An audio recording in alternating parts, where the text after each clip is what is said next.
you're watching Daily News on All News Nigeria. I am Opeyemi Olugbemi. Here are the headlines for today. Tinubu says fuel scarcity, Naira redesign is sabotage against his win. Buhari reveals Nigerians can vote for whoever they want. Politicians banned from traveling to the United States of America.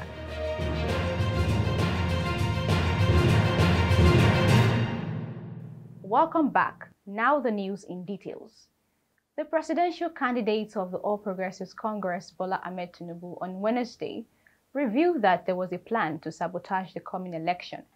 Tinubu cited a lingering fuel crisis and Naira redesign by the Central Bank of Nigeria as part of the plot to scuttle the poll and his expected victory. The APC standard bearer spoke during the APC presidential campaign held at the MKO Abiola Stadium, Kuto, Abeokuta, Ogun State.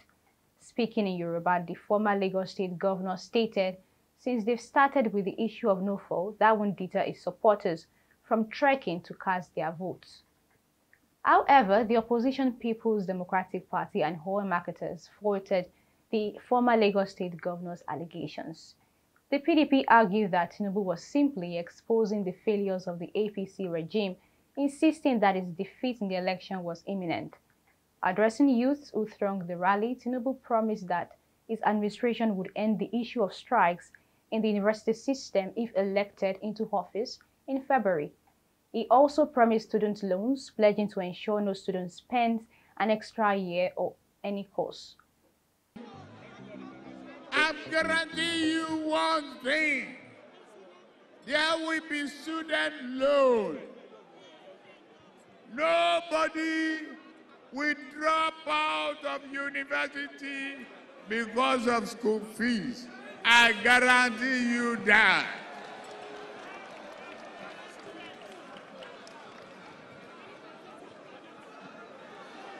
Nobody. We have to repeat one class for 8 years and not graduate. Abba. We are too smart. We are brilliant. We are courageous. We are sharp. We are courageous. We will make 4 years course, 4 years course. Reacting to Tinubu's statement in Abeokuta, the PCC said it was clear that Tinubu was lamenting the Naira redesigning because the policy has frustrated his boastful plots to use slush fund, which he reportedly slashed away in secret votes for vote buying and manipulative schemes, including alleged funding of thugs to compromise the integrity of the 2023 presidential election through the setting up of the Jagaban army. It also accused Tinubu of trying to distance himself from the Buhari regime, which he told the world that he brought into office just because he wants to beguile Nigerians and take their votes. Recall that in 2015, cash-carrying bullion vans were seen at Tinubu's home on the eve of that year's presidential election.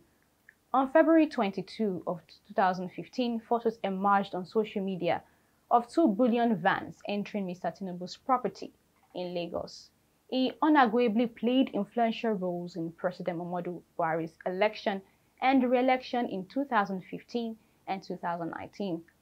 Mr. Tinubu's action was widely deemed as violating Nigeria's anti-money laundering laws. Mr. Tinubu later admitted the bullion vans were conveying money to his house, but defended his action, saying he did nothing wrong because he was not a government official. I'm on my own. I'm committed to my party. So, even if I have money to spend in my premises, what's your headache? Excuse me.